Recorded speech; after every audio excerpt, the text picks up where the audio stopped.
Oof, if men hadn't believed this myth, I would have been having great casual sex in my early 20s.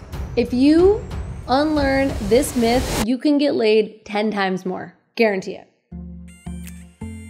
They say what you don't know can hurt you. And in this case, what you think you know can actually hurt you worse. And by hurt you worse, I mean prevent you from getting laid, having a long-term successful relationship, or finding true satisfaction with a woman. Today, we're talking about the 10 myths that men believe about women. And you are gonna wanna buckle up because, it is gonna be a bumpy ride. I'm gonna tell you this right from the get-go. There's going to be at least one of these that you go, no, that's not a myth. I believe that 1000%. A girl did that to me, a woman did that, my ex did that, she's a stupid. You can find exceptions to every single rule, but I beg you, if you want to have great sex, if you want to have great relationships, if you want to have a happy life with a banging happy wife, then check these out. Check your judgments at the door and let's get rolling. But first, who am I? I'm Caitlin V. I'm a sex and relationship coach. My job is to help you have the best sex of your life. And the reason I'm making this video is because these myths get in the way of great sex. What you think you know prevents you from having awesome sex, from asking for great sex, from approaching women to even try to have sex with them, to you name it. These are things that get in the way. And if you didn't believe these harmful myths, you would be having a lot more, a lot better, and a lot more satisfying sex. So that's what I'm here to do. Let's get it rolling. Let's silence our phones first, class. Myth number 1, women only care about money and power. Do not go gentle into that good night. I just silenced you. Why are you still talking to me? Shh. The reason that it's so problematic is twofold.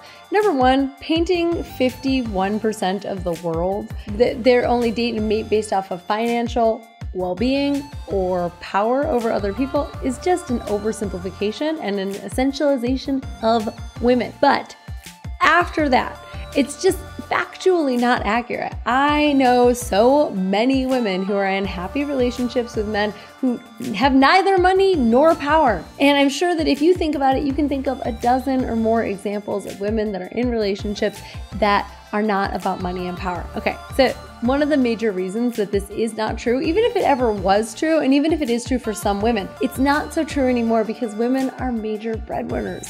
We as a collective earn a lot more money than we used to for ourselves. And the expectation growing up in the world today for a woman is that she earn her own money. Therefore, she's no longer dependent on a man because let's face it, the majority of women have a job. They are breadwinners, they have college educations, they grew up being told they need to be able to look after themselves and get paid.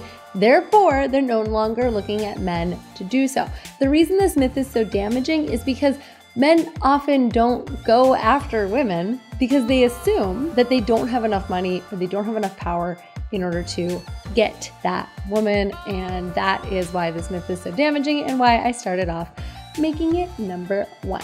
Number 2, women's mate choices are biologically predetermined. Now this goes back to number 1. The idea that comes from evolutionary biology that women are simply products of their genetic code and they're trying to find the best genes for their children. Now there is a bit of truth to the fact that we choose our mates based on many different factors. And there's been some good research that shows that things like pheromones do play a role. However, I think that is less so today, at this day and age, than it has ever been before. I believe that people find and attach to each other for a lot of reasons. Convenience, they met on the internet where they didn't even have a chance to smell each other, etc. And I think that we are evolving into a higher, more conscious place where women are not stuck choosing their genetic material over things like emotional intelligence or ability to be vulnerable with them, or the fact that they're just a reliable, steady human being who knows how to lick pussy and change light bulbs. If you don't know how to do that first one, check out my course, She Comes Too. Link is in the description. Number 3, Women don't care about looks as much as men.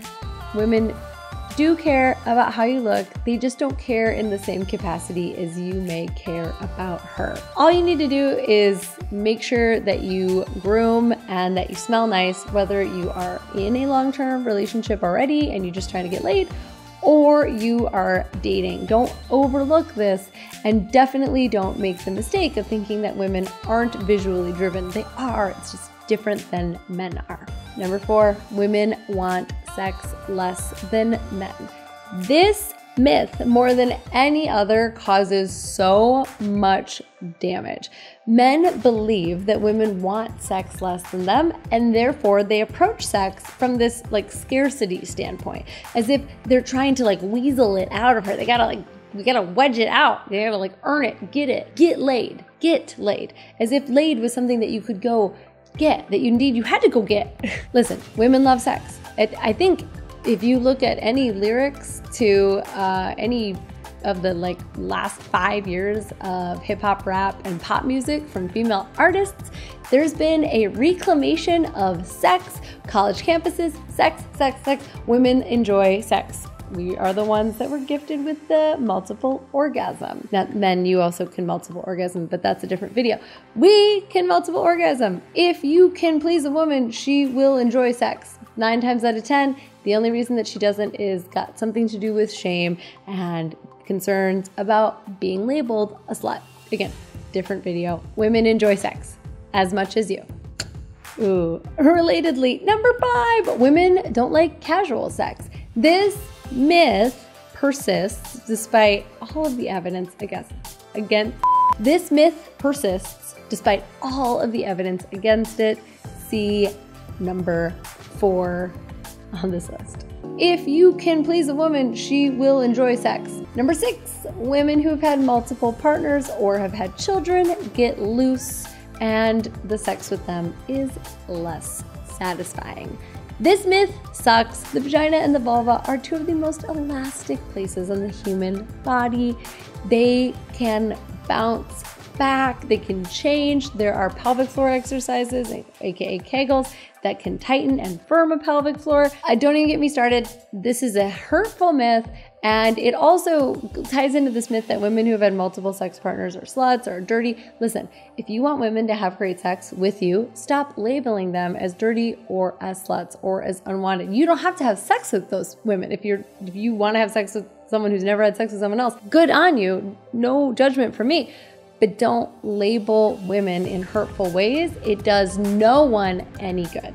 Number 7, women can get addicted to their vibrators. A lot of men are threatened, and I get it, by women's sex toys. I mean, come on, they come in every shape and size. They never, ever go soft, and they're available whenever and however she wants. And there's a persistent myth that the use of a vibrator to bring about an orgasm can become addictive, or can numb out her clitoris, or can prevent her from having orgasms through sex with you.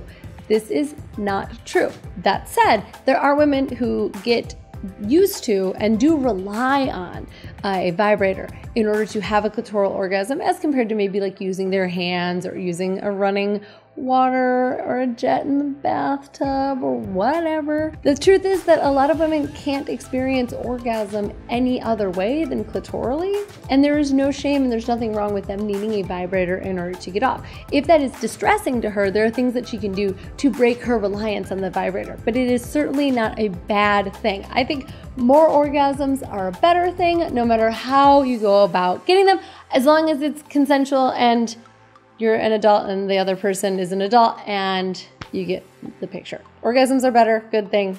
Number 8, women need deep pounding and deep penetration from a big dick to have a great orgasm. This is not true. Now, there are certain orgasms that can only be triggered by a deep pounding. The area around the cervix, the A spot, and the female P spot, aka the anterior and posterior fornix. What is the plural of fornixes? I doubt it. Fornices?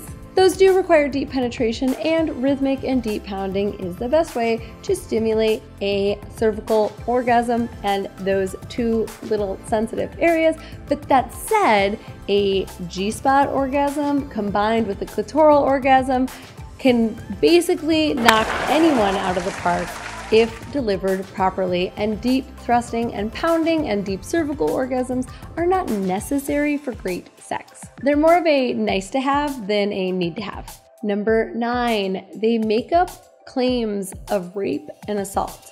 According to research out of the University of Massachusetts, between 2 and 10% of rape accusations made over the last 20 years may have been falsified. That means 90 to 98% of all claims of rape and sexual assault were valid. And remember that more than 60% of all rapes and sexual assaults are not reported. I put this in here because there's this really persistent myth that women are dangerous because all they have to do is accuse you of rape or assault, and then they can like somehow walk away scot-free or get a big payday or put you behind bars or whatever.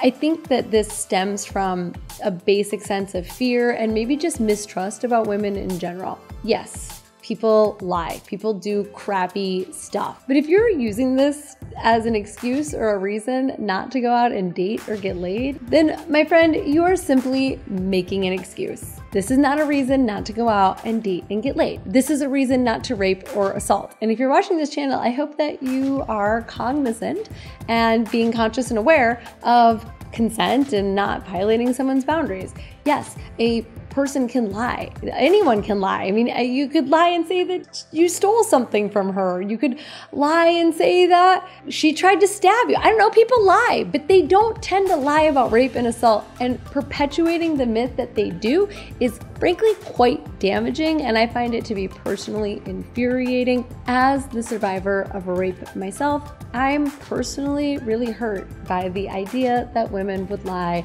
about this. Well, it got serious there for a moment, so again, more so. Number 10, feminists hate men and are out to destroy them. Feminism is a movement based on equal rights for men and women, not matriarchy, not women taking over, not women controlling the means of production in society. I think that this is a divide and conquer style strategy where we try to tear groups of women down and apart in order to maintain power over them. That's my personal thought. And yes, I am coming out as a feminist. Oh my gosh, if you unsubscribe because that offends you, I'm fine with that. It's 2020, man. Black lives matter, trans lives matter, black, trans, women's lives matter, and I'm a feminist. That should absolutely be a given at this point. I believe that women and men and everyone who is on the gender spectrum and non-binary folks and everyone else is completely worthy of equal rights, equal care, equal attention, and equal pleasure for what it's worth. Here we go. Why? I told you to shut up. If you liked this video, please give it a thumbs up and write in the comments below which of these myths do you think is the most damaging to the average man's sex life. And if you want to know how to be an amazing lover to a woman, I invite you to check out my masterclass, She Comes Too, where I talk about seduction, foreplay, sex, aftercare, you name it. It is a complete course on how to become the best lover that she has ever had. So now that you're challenging those myths and you know that women love sex and casual sex, I challenge you to try out She Comes Too. It comes with a money back guarantee. So if you're not satisfied, you'll just get a refund, no questions asked. But I'm pretty sure that you and some lucky ladies will be very satisfied. Thank you for tuning in. I'll see you here next week.